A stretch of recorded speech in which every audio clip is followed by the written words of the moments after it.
Hello viewers, আসসালামু আলাইকুম। আশা করি আপনারা আল্লাহর মধ্যে ভালো আছেন। আজকে আপনাদের জন্য আরেকটি রেসিপি নিয়ে হাজির হলাম। আজ আমি তৈরি করব পাঁচমিশালি শাকসবজি দিয়ে টাকি মাছের ঝোল। টাকি মাছকে আমি লবণ, হলুদ ও লেবু রস দিয়ে মেখে রেখেছিলাম 10 মিনিট আগে। কড়াই বসিয়ে দিয়েছি, তেলটা ভালোভাবে গরম করে নিয়েছি। এখন মাছগুলো ভেজে নেব। মাছগুলো দিয়ে দিয়েছি, এখন ভালোভাবে ভেজে নেব। আমি একটু দিয়ে ভালোভাবে ভেজে নিয়েছি, এখন তুলে নেব। কড়াইয়ের মধ্যে পেঁয়াজ দিয়ে দিয়েছি, পেঁয়াজগুলো ভালোভাবে ভেজে নেব। পেঁয়াজগুলো ভেজে নিয়েছি। এখন এর মধ্যে আদা বাটা, রসুন বাটা 2 চামচ দিয়ে দিলাম, একসাথে বেটে নিয়েছি। তেজপাতা 2টি, মরিচ গুঁড়া 2 চামচ, পাঁচফোড়ন জিরা গুঁড়া 2 চামচ, হলুদ গুঁড়া 1 চামচ, লবণ স্বাদ অনুসারে এগুলো আমি দিয়ে দেবো।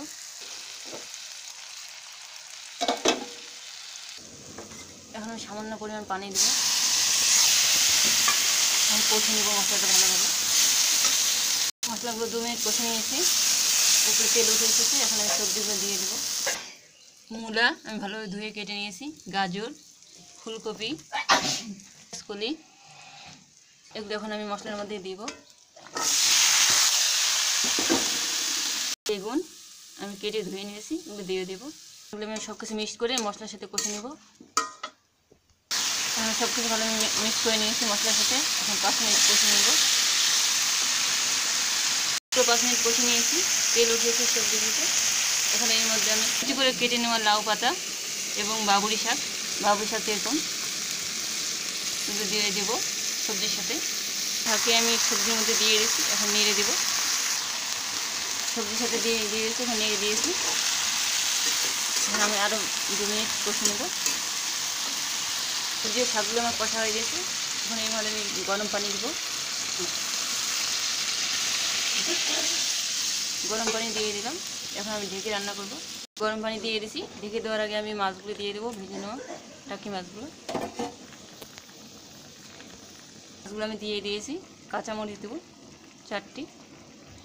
এখন আমি ঢেকে রান্না করব। ঢাকা দিলাম 10 মিনিটের জন্য।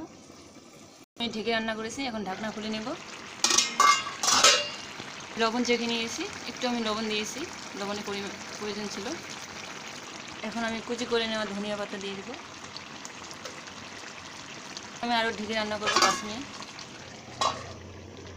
5 মিনিট ঢেকে রান্না করেছি, এখন ঢাকনাটা খুলে নেব। ঢাকনা ছাড়া আমি আরও 5 মিনিট রান্না করে নেব। 5 মিনিট ঢাকনা ছাড়া রান্না করে নিয়েছি। এখন আমি 5 মিনিটের জন্য দমে রাখবো, চুলাটা বন্ধ করে দিয়েছি। তারপর আমাদের পরিবেশন করে দেখাবো। এগুলো আমার পাঁচমিশালি শাকসবজি দিয়ে টাকি মাছের ঝোল। আমার রেসিপিটা যদি আপনাদের ভালো লেগে থাকে তাহলে প্লিজ আমার চ্যানেলটা সাবস্ক্রাইব করবেন এবং লাইক, কমেন্ট ও শেয়ার করে পাশে